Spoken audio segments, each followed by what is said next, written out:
Keinginan warga Komplek Herlina Perkasa Blok Mutiara 7 RT 59 Banjarmasin Utara untuk memiliki akses tambahan berupa batang di bantaran sungai menjadi salah satu aspirasi menarik yang mencuat dalam kegiatan reses masa sidang 3 tahun 2025 dan digelar anggota DPRD Banjarmasin jelang 3 hari Rabu 8 Oktober 2025. Keinginan warga Kompleks Herlina Perkasa Blok Mutiara 7 RT 59 Banjarmasin Utara untuk memiliki akses tambahan berupa batang di bantaran sungai menjadi salah satu aspirasi menarik nang mencuat dalam kegiatan reses masa sidang 3 tahun 2025 nang digelar anggota DPRD Banjarmasin Zainal Hakim jelang tengah hari Rabu 8 Oktober 2025.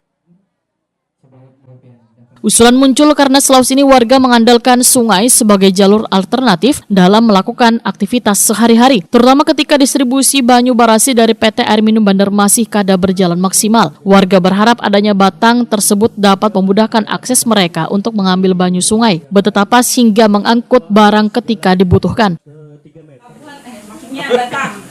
Jadi kalau mati banyu tuh Pak, ada akses kesan hendak ke pantai itu hendak mengambil banyu dari sungai.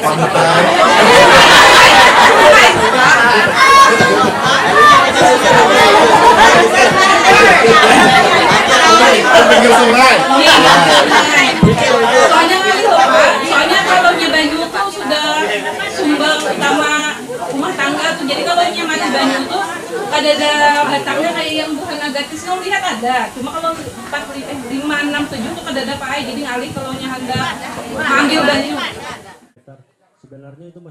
Menanggapi permasalahan ini, Zainal Hakim Mohitakwani Prima TV memadahkan aspirasi warga ini sangat menarik dan realistis. Namun terkait pembangunan batang di bantaran sungai tentu perlu dipelajari terlebih dahulu dari sisi aturan dan izin penggunaannya. Politisi Partai Kebangkitan Bangsa ini pun menyatakan persoalan terkait pembangunan di kawasan sungai melibatkan banyak aspek teknis, termasuk kewenangan dari Dinas Perhubungan Banjarmasin serta koordinasi dengan instansi lain yang mengatur pemanfaatan daerah aliran sungai. Pak, masih boleh lah Pak ada pembangunan batang daripada pinggiran sungai itu? Terkait dengan aturan nanti mungkin kita pelajari lebih lanjut, dan tetapi yang namanya aspirasi masyarakat kita sampaikan kepada Kegiatan reses ini dihadiri pula Babin Kamtipmas wan perwakilan SKPD. Warga pun tampak antusias menyampaikan ide wan harapan mereka terhadap perbaikan fasilitas lingkungan di kawasan perumahan.